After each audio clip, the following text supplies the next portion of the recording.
বাঙালি ভালো না এই বিষয়ে পৃথিবীর কোনো বাঙালিদের মধ্যে কোনো দ্বিমত নাই। সমস্ত বাঙালি এ ব্যাপারে একমত যে বাঙালি ভালো না।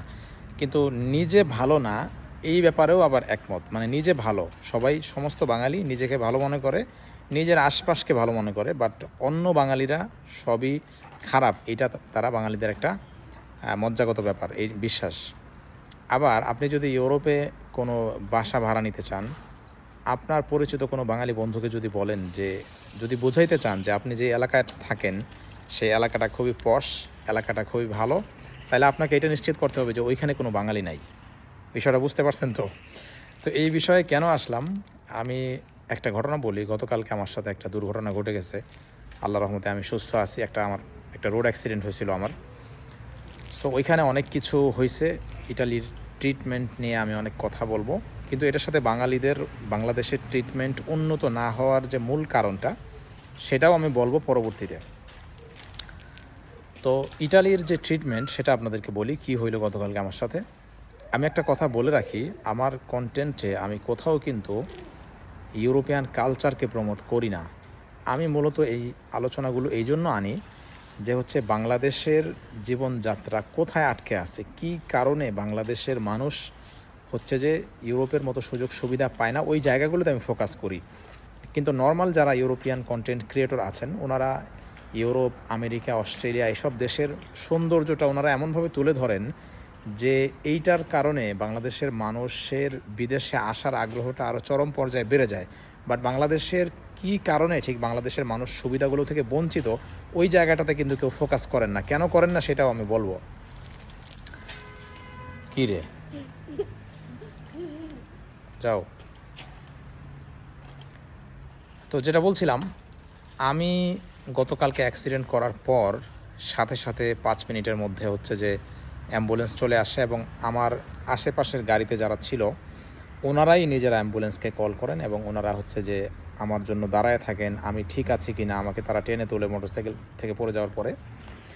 তো ওনারা বেশ আন্তরিক ছিল। এই আন্তরিকতাটা কেন থাকে জানেন? মানুষের যখন বেসিক নিড থাকে, নিডটা পূরণ হয়, যে তার খাবার আছে, তার পোশাক আছে, তার কোনো ফ্রাস্ট্রেশন নাই, তখন সে অন্যকে হেল্প করতে পারে। কিন্তু বাংলাদেশে যেটা দেখা যায় যে অ্যাক্সিডেন্ট হইলে মারামারি শুরু হয়। অ্যাক্সিডেন্টে যতটুকু ক্ষতি না হয়, অ্যাক্সিডেন্টের আফটার অ্যাক্সিডেন্ট যেই ইফেক্টটা, যে মারামারিটা, সেটাতে মানুষের গাড়ি ঘোড়া বা হচ্ছে এগুলোর ক্ষতি হয় বেশি। আবার যদি মোটরসাইকেলওয়ালা হয়, সে যদি একটু বড়লোক হয়, সে বাস ড্রাইভারের উপরে চড়াও হয়। আবার যদি প্রাইভেট কারওয়ালার হেডমার একটু বেশি থাকে, সে আবার মোটরসাইকেলওয়ালার উপর চড়াও হয়।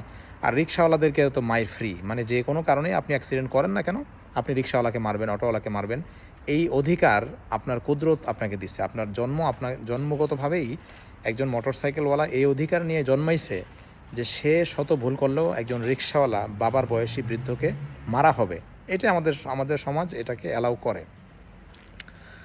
তো তারপর যেটা হইলো, আমাকে অ্যাম্বুলেন্সে উঠাইলো, এবং এমনভাবে উঠাইলো যাতে করে আমি কোনো চোট না পাই। আরও কিছু কারণ আছে। আমাকে তারা কেন হেল্প করে, আইনগতভাবে তারা হেল্প করতে বাধ্য। কারণ যদি পুলিশ দেখে যে আমি অ্যাক্সিডেন্ট করার পর আমাকে ফেলে সবাই চলে গেছে, তাহলে যতজন পার হয়েছে প্রত্যেকের লাইসেন্স বাতিল হইতে পারে, প্রত্যেকের জন্য হচ্ছে যে বড় রকম জরিমানা হইতে পারে। চালাও তুমি। তো আইনি বাধ্যবাধকতা তো আছেই, পাশাপাশি তাদের মানবিক বিষয়গুলো আছে। তারপর তারা হচ্ছে যে অ্যাম্বুলেন্সের লোকেরা আমাকে হসপিটালে নিয়ে যায়। হসপিটালে নেওয়ার পরে আমাকে পায়ে এক্সরে করা হয়। প্রথম এক্সরেতে কোনো কিছু ধরা পড়ে না, পরে আরেকটা এক্সরে করা হয়। তারপরে জানা যায় আলহামদুলিল্লাহ কোনো ক্ষতি নাই। আর আমি যেটা দেখছি, আমি এর আগেও ছোটোখাটো অ্যাক্সিডেন্ট করছিলাম, তখন দেখছি যে ওরা এক্সরেটাকে খুব গুরুত্ব দেয়, মানে হাড় ভাঙছে কিনা, মানুষের পঙ্গুত্ব তো ওই জায়গা থেকে হয়। এরপরে ওষুধের ব্যাপারে কোনো মানে বাহুল্য নাই। এর আগের বার আমাকে কোনো ওষুধ দেয় নাই, এইবার আমাকে কিছুটা 2টা ওষুধ দিছে। কিন্তু এইখানে ওই যে ওষুধের যে সিন্ডিকেট বা ওষুধ যে মানে মেডিকেলটা যে একটা বিজনেস, হ্যাঁ এখানেও মেডিকেল বিজনেস আছে, প্রাইভেট মেডিকেল আছে, বাট ওষুধ বেচা কেনার জন্য এই ধরনের কোনো কিন্তু কারবার নাই।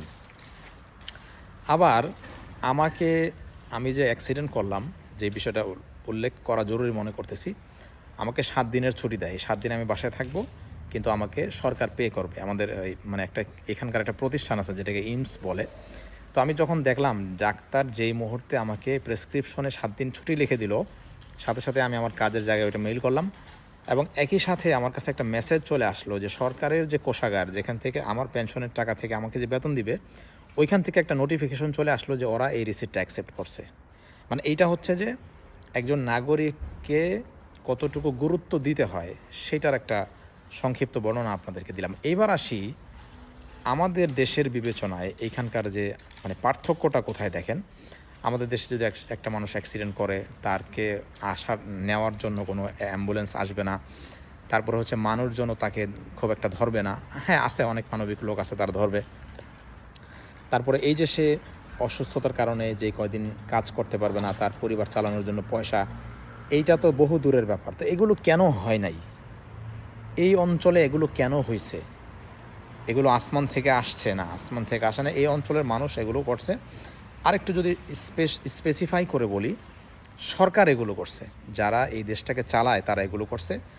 আর আমাদের দেশের মানুষ এই সুবিধাগুলো থেকে এই জন্য বঞ্চিত যে আমাদের দেশের সরকার বা আমাদের দেশের রাজনৈতিক দলগুলো যারা দেশ চালাইছে বা চালাবে, তারা এগুলো করে নাই। এইটুকু পর্যন্ত কিন্তু সমস্ত বাঙালি একমত যে বাংলাদেশের রাজনীতিবিদরা ভালো না। ওই যে আমি আগের কথা বলছি, বাঙালিরা ভালো না, এই ব্যাপারে সমস্ত বাঙালি একমত। কিন্তু আমি ভালো না, এই কথা আমি মানতে রাজি না। এইটুকু পর্যন্ত আমি যা বললাম এই 6 মিনিটে, বাংলাদেশের প্রত্যেকটা নাগরিক একমত। কিন্তু আমি যখন থেকে বলা শুরু করব যে 74-এ শেখ মুজিবের দুর্ভিক্ষে মানুষ মারা গেছে শেখ মুজিবের আমলে, এবং তখন ত্রাণ চুরি হয়েছে, সারা পৃথিবী থেকে বাংলাদেশে ত্রাণ দেওয়া হয়েছে, সেই ত্রাণ ভারতে পাচার হয়ে গেছে, এই কথাটা আমি যখন বলবো, তখন এক শ্রেণীর শেখ মুজিব প্রেমী মানুষ তারা আমাকে গালি দিবে।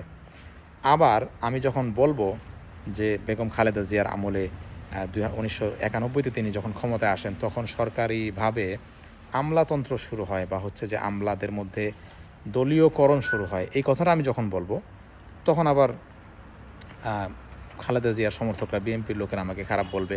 আমি যখন হাসিনার দুঃশাসনের কথা বলবো 2009 থেকে, হ্যাঁ বাবা, গুড, ভেরি গুড, হ্যাঁ বলবো, যাও।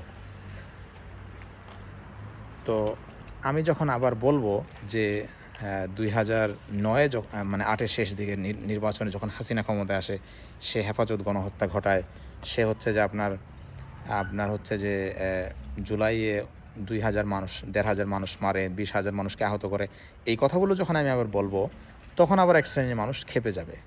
সো এইটা হচ্ছে আমাদের কালচার, আমাদের মেন্টালিটি, যে আমাদের সমস্যাগুলো আমরা বুঝতে পারছি, বাট সমস্যার কারণটা কি সে ব্যাপারে আমরা একমত হইতে পারি নাই। সো এই জায়গাগুলোতে যদি আমরা একমত না হইতে পারি, তাহলে আমাদের এই যে, এটাকে আমি আসলে কি শব্দে বলবো, মানে আমাদের যে অথর্বপনা, আমাদের যে ফকিন্নিপনা, এটা থেকে আমরা বের হইতে পারবো না। দ্যাট ইজ মাই অপিনিয়ন, এটা আমার অনুভূতি, এটা আমি বুঝতে পারছি। আসলে আপনারা আমার সাথে একমত কিনা বা দ্বিমত হইলে কোন জায়গায় দ্বিমত, সেটা আমাকে জানাবেন। ভালো থাকবেন, আল্লাহ হাফেজ।